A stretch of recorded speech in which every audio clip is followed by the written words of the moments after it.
start because this is the last panel, and I will have the opportunity of chairing it. Thank Marie-Claire for the opportunity of being here and address you all. Perhaps I will have to leave before the session ends because I have a plane to catch, and I'm so sorry about that, but I didn't realize the times beforehand. For me, because this is my first time sharing with you this Thomas More Association, has been an absolutely great opportunity. Eugenio has been insisting for months, he's very persuasive, that I should come. And now I see what he meant. This is an absolutely excellent atmosphere of work, but also very human contact. And, I thank you for that. If you allow me to quote Shakespeare's Henry V, we're a band of brothers, we happy few. And I do hope, as I have the opportunity to say to Marie-Claire, I hope perhaps in a couple of years we will be able to welcome you all in the beautiful city of Life, United Nations World Heritage Site, 15th century palace, and I think that's the perfect atmosphere. I mean, not cannot compete with Paris, but the perfect atmosphere for the conference. So we do hope at least we can make it happen. We'll start with Professor Eugenio Merino. Eugenio Merino is well known by most of you. He teaches medieval and early modern literature at the University of Jaén. He's also the director of an online MA in English Studies, quite successful with only 75 spots and more than 400 students applying from all over the world. He's also an extremely active member of this Moorian Studies Association, so you know that perfectly well. And he's the author of, I think, the first translation into Spanish of Margaret Roper's letters, and also a biography in Spanish, edited by Real, which is the Spanish publisher specializing in Thomas More. And he's currently, of course, the research manager of a project on Thomas More and Spain. And he will be telling us about, well known for us, humanist, and probably for you as well, Ariel Montano, Thomas More, and someone who, in his style, he mysteriously calls a certain English word. Thank you. Thank you, Jesus. I'm really happy to be here because Paris is a lovely city. This is crowded with good friends, old ones and new ones, and more and more interest I see in the figure of Thomas More. So let me start by saying that this paper and the ones that have been already presented by my colleagues, Jesús López Peláez, Inmaculada Ureña, and the one to be presented by Dr. Luciano Garcia, are the first results of our 4-year research project by the title Thomas More and Spain, 16th and 17th Centuries Ideological and Textual Construction, a project that has been funded by the Ministerio de Industria and so of the Spanish government. This project, which also comes with the support and eventual collaboration of Elizabeth McCutcheon, Marie-Claire Philippot, as well as Travis Courtwright, Romo Lakowski, and Jerry Wergemer, aims to analyze the relation existing between Thomas More and the universal monarchy of the first Spanish Habsburgs, Charles I, Philip II, Philip III, Philip IV, along the 16th and 17th centuries. When Thomas More was elected Chancellor of England, Charles V's imperial diplomacy saw him as a defender of Queen Catherine, the emperor's aunt, against Henry VIII's challenge to the validity of their union.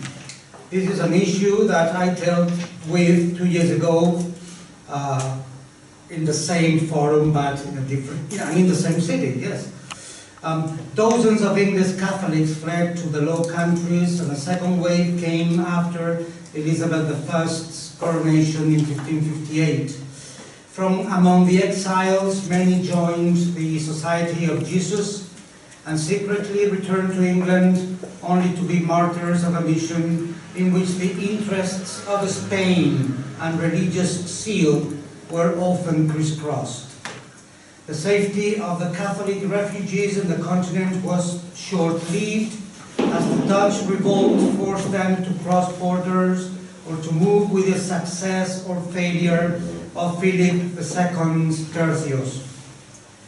Elizabeth I did not stay uninvolved. Her support to the Dutch Protestants was the threshold of the Armada expedition, 1588.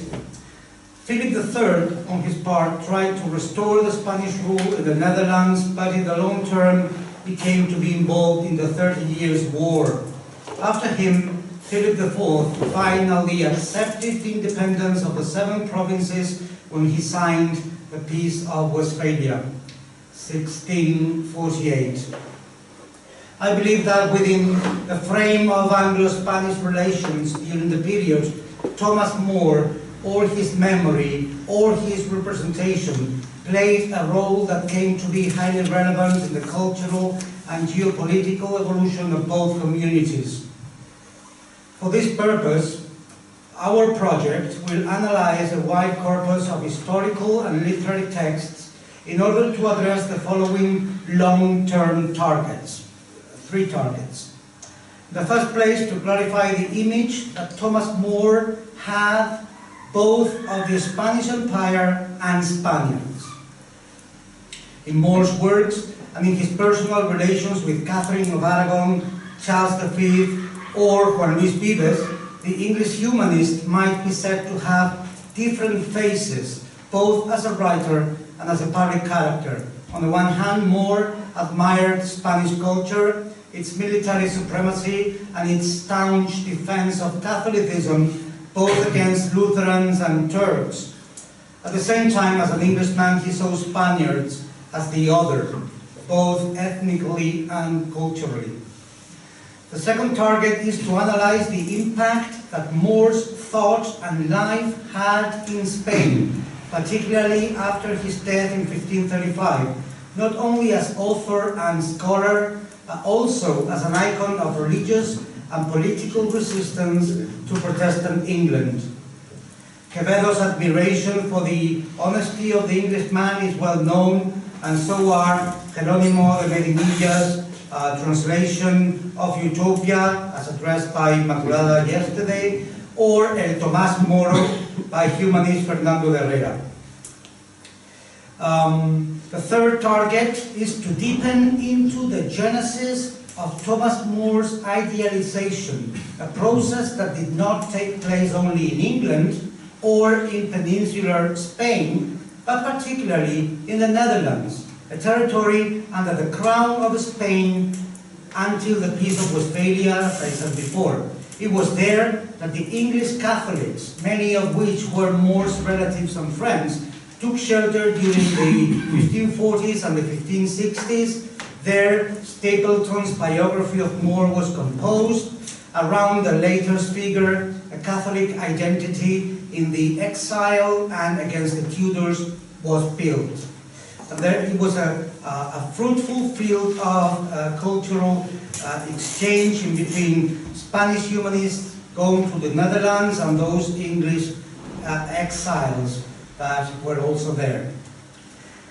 Now let me focus on the topic of my paper, which is this man here, Benito Arias Montano. Let me introduce you to this man, a Spanish humanist, theologian, and philosopher whose learning also included Latin, Greek, Arab, Hebrew, and Syrian. A young member of our research team of our project, Professora Cinta Zunino from the University of Jaén, was actually the one who brought my attention to this humanist that she has for long been studying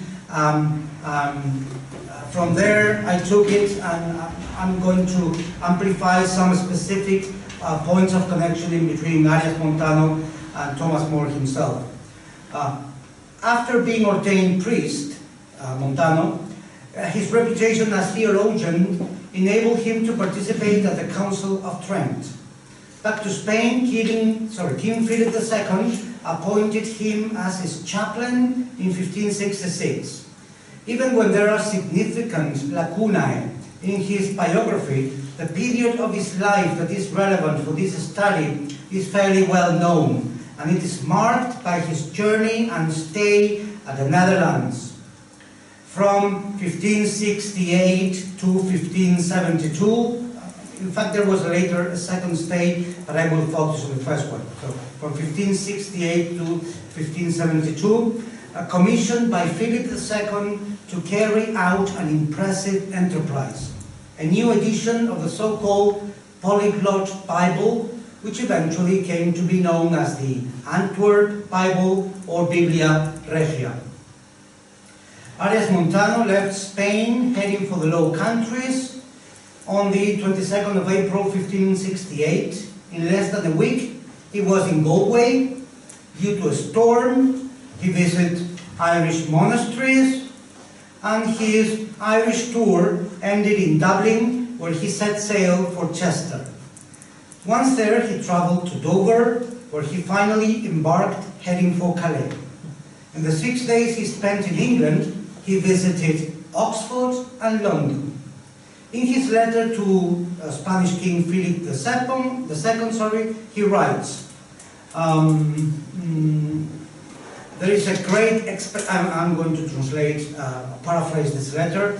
There is a great expectation, or I have been able to notice a great expectation both from Catholics and non-Catholics in the University of Oxford and also in London at the forthcoming Polyglot Bible. I don't know if he's overstating things, whether or not these Englishmen were really aware that a new edition of the Polyglot Bible was going to be printed, but, or maybe they were looking forward to it once Arias Montano mentioned that that was his mission.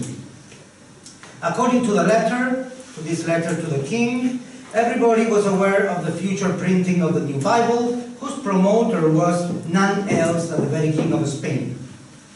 Montano, however, did not disclose his link with the mecenas of the project. He did not mention that he was actually on a king's mission. He didn't say, I am here, the king's envoy to carry out this project. Probably because he might be a threat. Even assuming a certain sense of brotherhood among men of letters, I mean the Oxford dons and so, with Arias Montano, he was a Spaniard. He was a man coming from the country England would eventually consider, or already considered, its worst enemy. Truth be said, Oxford and St. John in particular, St. John's College in particular, have strong Catholic sympathies, but after Elizabeth's crowning in 1558, many Catholics had lost their chairs and fellowship. The situation was further complicated since in 1568, the very year of Montano's visit to Oxford, it was the year of Anne Stuart rebellion and imprisonment in England, and a clear connection in between the aspirations to the throne of England on the part of Anne Stuart and King Philip II were under suspicion by the English government. In any case, maybe the Spaniard came to know that it was in Oxford that Thomas More had spent 2 years of his life, studying Latin and Greek under Thomas Linacre and William Rosing. Later on, Henry VIII would name him, More, High Steward for the Universities of Oxford and Cambridge. A curious coincidence I would like to report as well.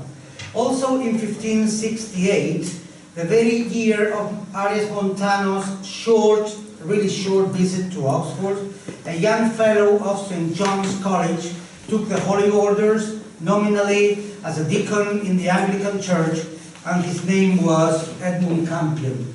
You may see here the man in a not very comfortable position because he has been hanged and stabbed. So,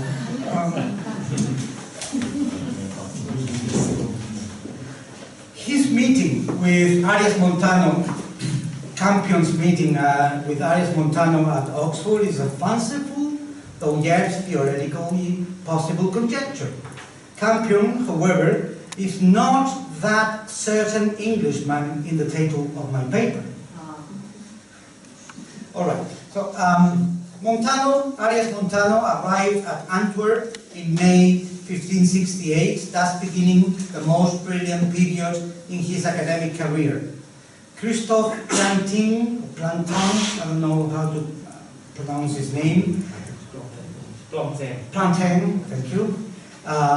Martin was the appointed printer by the King Philip II, and he had already started working for the Polyglot Bible.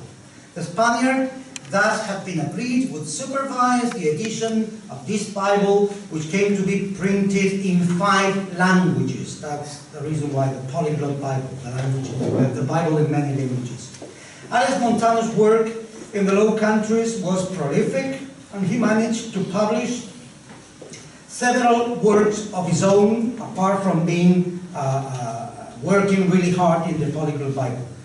One of these works, in particular, has a specific relevance for the present study. And the title of this work is Virorum Doctorum de Disciplinis Benemerentium Effigies, 44. In other words, the pictures, the portraits of 44 learned men in the different fields of knowledge. This is a very non-literal translation. Well, this is a collection of 44 portraits of learned men from different nationalities and different historical moments, accompanied by a 4-line text. The effigies were elaborated by Philip Gall, and Arias Montano wrote the 2 Latin distichs below each of these images. Right. The names in the collection, all the names in this collection, in this array, have something in common. They are Christian humanists, even when holding different religious and ideological perspectives, which gives proof of the cosmopolitan nature of the work and the author's open-mindedness. One of these illustrious men portrayed is Thomas More, whose effigy you can see here. The words below, "An memorem doctum magis, an temore fidelem, an fortem dubito nam omnia summa tenes, quae doctrina fuit pietas, quae pectore in isto, exitus doquit quem subis intrepitus." My translation. I hesitate more whether I should remember you more for your learning, your fidelity, or your fortitude, since you exceed in them all. That doctrine, that piety that you cherished within your chest, all was shown by the end you bravely faced. I do not know how familiar Arias Montano was with the English humanists, but it must be assumed that he had heard of Utopia, published as early as 1516. Learning, piety, and courage are More's prominent virtues, as Arias Montano puts it. The presence of Thomas More, and also of John Fisher, in this long list of humanists might simply be a wink to all the English Catholics in exile, but more properly a praise to the spiritual commitment of a layman. Arias Montano stresses Moore's loyalty to his learned conscience as the only cause of his death, omitting any valid judgment on his infamous execution with a very neutral exitus, your way out, your end. The central issue at the base of this paper are the different ways in which Arias Montano came to know about Thomas More. The fame of the English humanist has spread in Western Europe as diplomat, scholar, and fervent Catholic, especially after the general commotion that followed his death. Montano's short visits to Oxford and London might have brought more to Montano's mind, but there is one character that surely helped the Spaniard to build up, let's say, a more human, maybe intimate portrait of More. This is the certain Englishman. I'm getting to my point. But for this, I need to return again to the Polyglot Bible. In the preface to the readers, in the first volume of the Polyglot Bible, Arias Montano expresses his gratitude to all those who have helped him in any way to culminate this magnificent achievement. Among these names he includes Clemente Angulo. Philosophia et medicina doctore, qui in isque regionibus propter Christianam religionem exulat, exhibitum Pentateuchi Greci ex Tomae Mori Bibliotheca elegantissimum exemplar. So who is this Englishman? Arias Montano is thanking an Englishman, Clement, for having shown a most elegant copy of the Greek Pentateuch, originally owned by Thomas More himself. Obviously, this Clement, the Englishman, doctor in medicine and philosophy, as described by the Spaniard, is no other than John Clement, forced to flee to the Netherlands because of his religious convictions, always referred to as Clemens Anglus in continental texts, as shown by in an article by North. He had been one of the tutors of More's children and belonged to his closest circle. It was in the Low Countries while working on the Antwerp Bible that Arias Montano most probably met him. The story of the manuscript that Montano and Planting borrowed from Clement has been narrated elsewhere, not by myself. The Clements occupied the barge when More and his family moved to the Chelsea household, and maybe the future Chancellor left the said manuscript there for the newcomers. Be it as it may, this manuscript that ended up in Clement's hands and eventually was used by Arias Montano to compare it with other texts in the elaboration of the Polyglot Bible, is in fact an Octateuch, not the Pentateuch, the first 5 books of the Old Testament, but Octateuch meaning the first 8 books of the Old Testament, which, as far as I know, is still kept in Glasgow University Library, manuscript Gen 322. This is an image from the manuscript.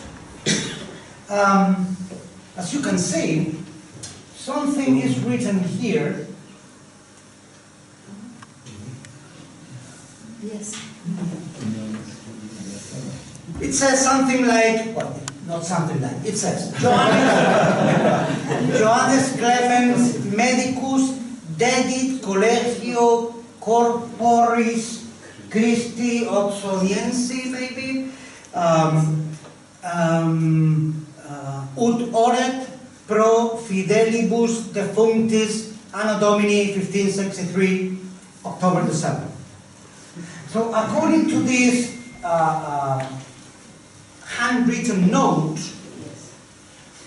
written by someone, maybe by Clement himself.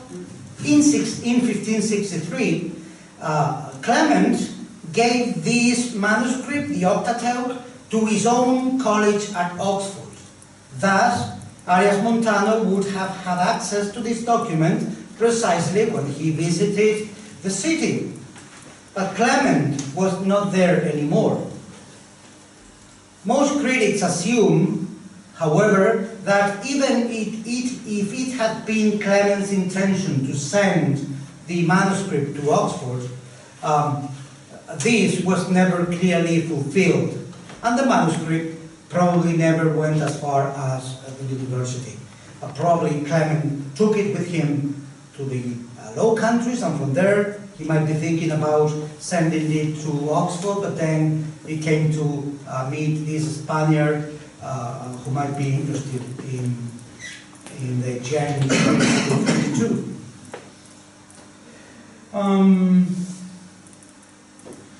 So, I do want to postulate that Arias Montano had a certain relation with John Clement, granting the editor being the link between both. It is well known that John Clement had frequent dealings with book printers, selling them books he had carried along from England every now and then, and his familiarity with this granting is well attested, and John Clement as a family were in real need of money, as it seems from another reference that I will make later on. Further than this, there is another reference to John Clement and more in the Polyglot Bible. In the 8th and final volume, Arias Montano included a note about the Anglican Psalter. I think this document is better known than the previous Pentateuch, Octateuch, sorry.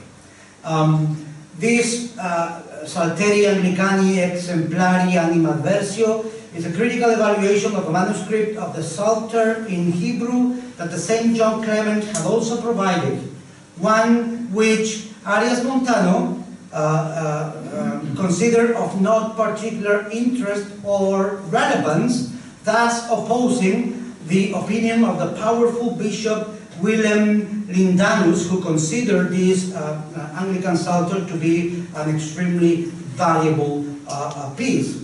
As Arias Montano would show, it was in fact recent and quite worthless in many aspects. This undermined Lindanus' scholarly reputation and started a real dialectical war between the two, Arias Montano and Lindanus.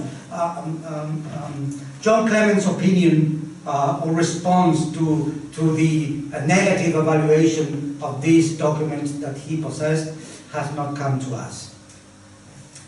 All right.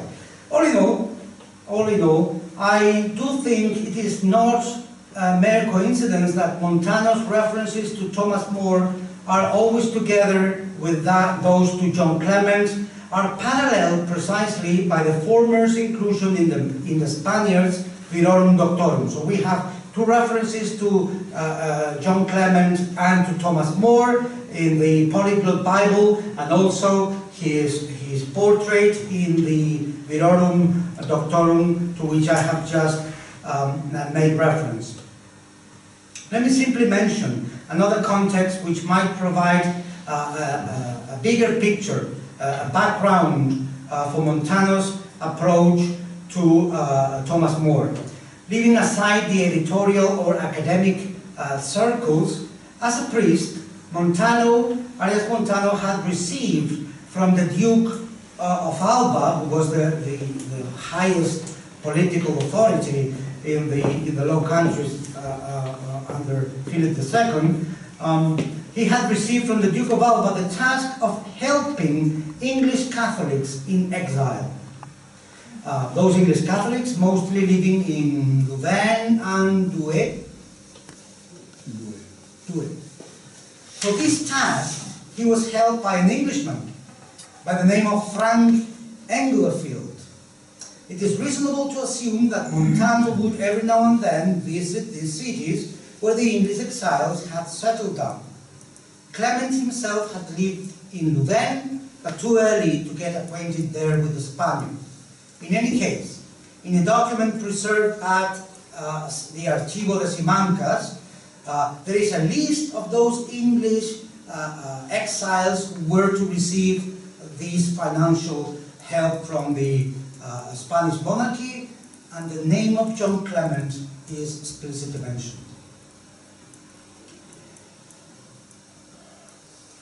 Well, to conclude, I want to postulate that Arias Montano met really Clemens Anglus in the Netherlands while working for the Polyglot Bible, and I fancy that they both talk about the dead English humanist. After his return to Spain, Arias Montano was put in charge of the library of El Escorial, magnificent library of King Philip II. His contacts with Planting and other European printers made him the most fitting candidate for the job. These contacts Montano kept even in his final years of retirement in the city of Seville, where he died in 1598. Certainly, it is not mere coincidence that a friend of Arias Montano, the Sevillian humanist Fernando de Herrera, should publish Moore's first biography in Spanish 4 years after Arias Montano's death in 1592.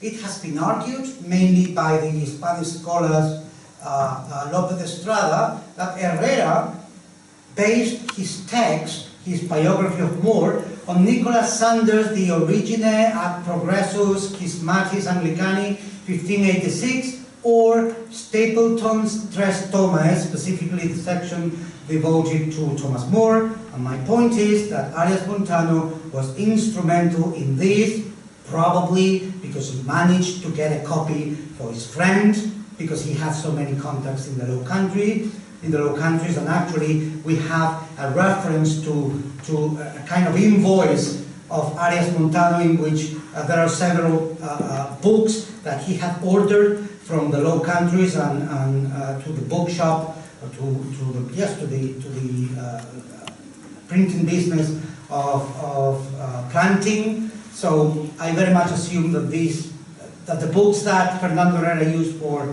his biography were the ones provided by Arias Montano. Thank you very much.